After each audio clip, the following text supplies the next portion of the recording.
The Chinese Republic continues to demand the extradition of Abdul Qadeer, who is accused of terror confirmation.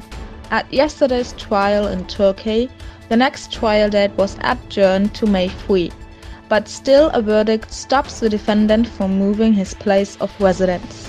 Via video transmission, the defendant took part in the trial, which was also attended by numerous lawyers. Witnesses confirmed that Yapchan had neither participated in a terrorist action nor led a similar action. If Yapchan will be extradited to China, he will be facing death penalty. The Chinese state is still avoiding any criticism of its cruel policy of assimilation in East Turkestan. Now 17 Uyghurs with Australian citizenship have been arrested by Chinese officials.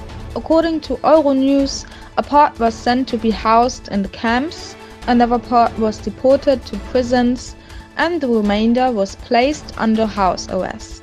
Relatives of the detainees together contacted the in Australia living Uyghur lawyer Nurgül Savut.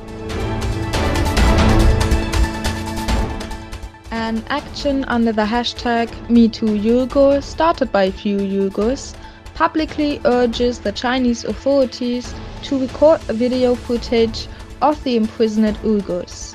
The relatives demand a similar type of video message the Chinese authorities did of folk singer Hayat to prove his well-being.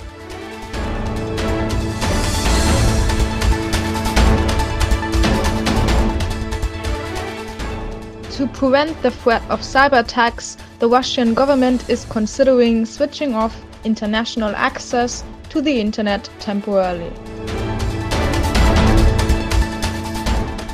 The leader of the Fatherland Party and former Prime Minister of Ukraine, Yulia Tymoshenko, promises in case she wins the election to liberate the Crimea and Donbass. She also strives to officially declare Russia as an occupier, which goes along with demands for compensation payments due to damages incurred.